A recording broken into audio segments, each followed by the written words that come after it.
Que faire lorsque je me sens submergé par les événements de la vie, par les perturbations intérieures, les émotions?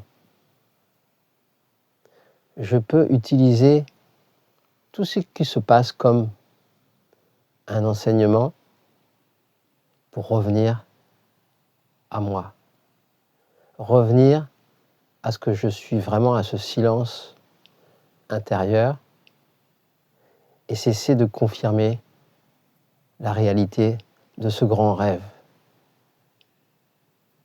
J'ai fait un rêve quand j'étais adolescent, c'était dans la maison de mes parents, et à l'extérieur, dans le rêve, j'étais sur la pelouse et il y avait un genre de loup-garou qui crachait du feu, qui était vraiment terrible et effrayant.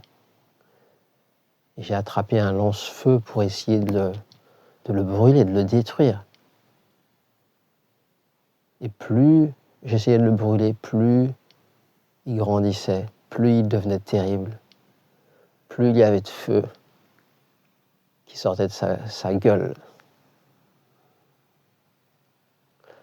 Donc ce genre de rêve est un enseignement très fort qui montre que le démon n'est pas à l'extérieur.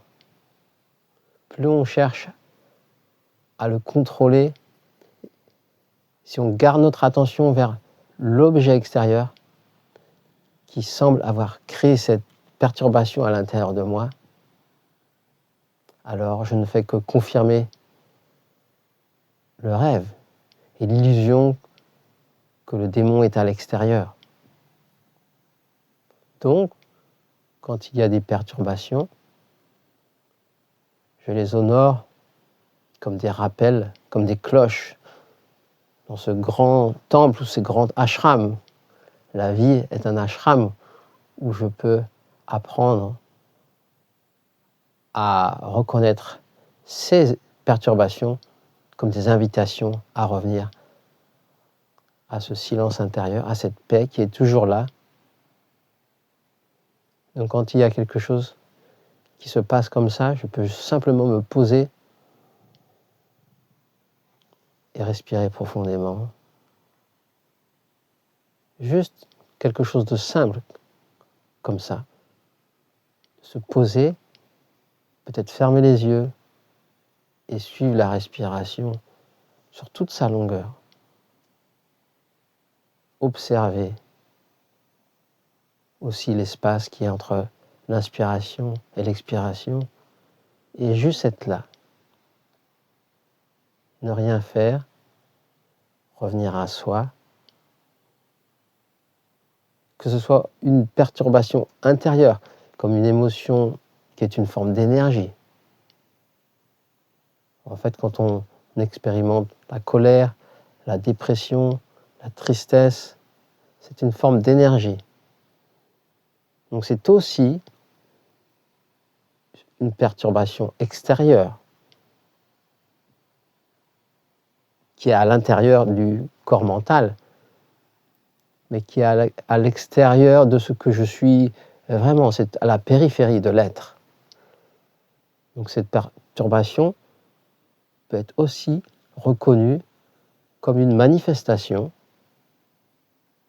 qui me rappelle à moi où je peux juste être dans cet espace de paix, de silence, en m'aidant d'outils comme, par exemple, la respiration. Il y en a bien d'autres, mais c'est un outil qui est à la disposition de tout le monde, puisque tout le monde respire dans ce corps humain. Donc, cessez de confirmer la réalité du rêve en essayant de contrôler l'extérieur ou l'intérieur, et voir que celui qui veut contrôler est celui qui a peur. Et celui qui a peur et qui veut contrôler est moi.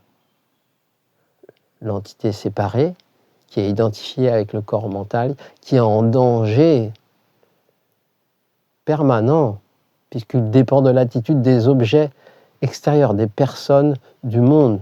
Si le monde ou les personnes se comportent comme je le souhaite, Si ça ne touche pas quelque chose de sensible en moi, alors je suis bien, je reste ouvert. Mais si le monde et les gens et les choses ne se conforment pas à mes attentes, c'est-à-dire que ça ne touche pas, que ça touche quelque chose de sensible, alors je tends à me fermer et à projeter la responsabilité à l'extérieur. Au lieu de rester ouvert et de laisser cette perturbation intérieure, la reconnaître comme le réel objet de mon attention en fait. Même si ça semble venir de l'extérieur, revenir sur cette perturbation, émotion, qu'on appelle aussi samskara, ce sont des tendances mentales accumulées dans cette vie-ci ou dans des vies passées. Donc juste d'être là avec ça et de possiblement remercier éventuellement l'événement extérieur, la personne, le temps, le monde qui a suscité cette colère, cette tristesse, cette amertume. Et de prendre ça comme une invitation de revenir à moi. À moi, d'abord, reconnaître ce qui est perturbé, moi, je, l'ego, et l'observer d'une façon neutre, aimante, depuis cet espace, ce silence, où rien ne se passe, où c'est toujours tranquille, où c'est bienveillant, qui est la nature en fait de la conscience que je suis. Donc cette conscience est cet espace où tout se passe. Mais dans cette conscience elle-même, en elle-même, rien ne se passe, parce qu'il n'y a pas d'espace-temps. Donc de revenir à moi, c'est-à-dire en tant que cette conscience, dans cette paix en fait, et de remercier le monde, les événements inacceptables, l'attitude des gens, ce qui se passe sur n'importe quel plan, de réaliser que c'est à moi de l'utiliser à bon escient et m'éveiller à ce que je suis vraiment. Et d'être de plus en plus, forcément, dans la gratitude. Si je reconnais tout ce qui se passe et l'utilise de cette façon-là, alors je remercie la vie de m'inviter à revenir à ce que je suis vraiment. Et plus je reconnais cela et reviens à moi-même, à cela, à ce silence, à cette paix, plus le sentiment d'être l'auteur de l'action, de ce qui se passe, diminue, et plus je perçois comme la vie elle-même, comme l'auteur de tout ce qui se passe, cette grande intelligence. Donc je laisse la place à la vie, à cette grande intelligence qui a créé tout ça. Un corps humain avec toutes ces cellules, cette intelligence incroyable qu'on n'arrive pas à comprendre, ou très peu, les galaxies, les planètes et tous ces autres mondes plus subtils. Comment un mental humain peut concevoir cette grande intelligence? C'est impossible.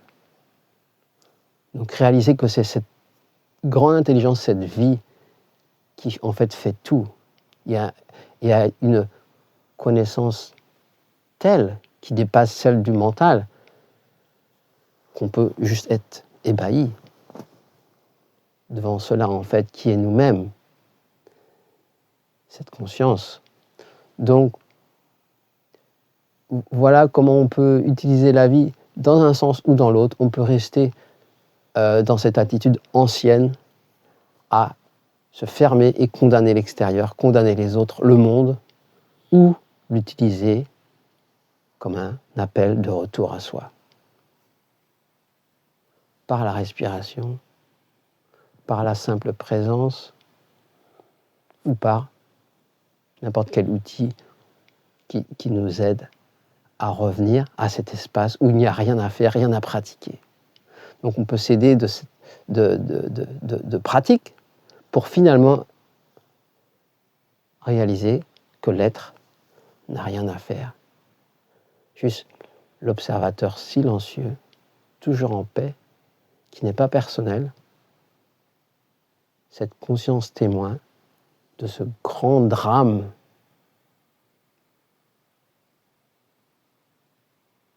et juste d'être là.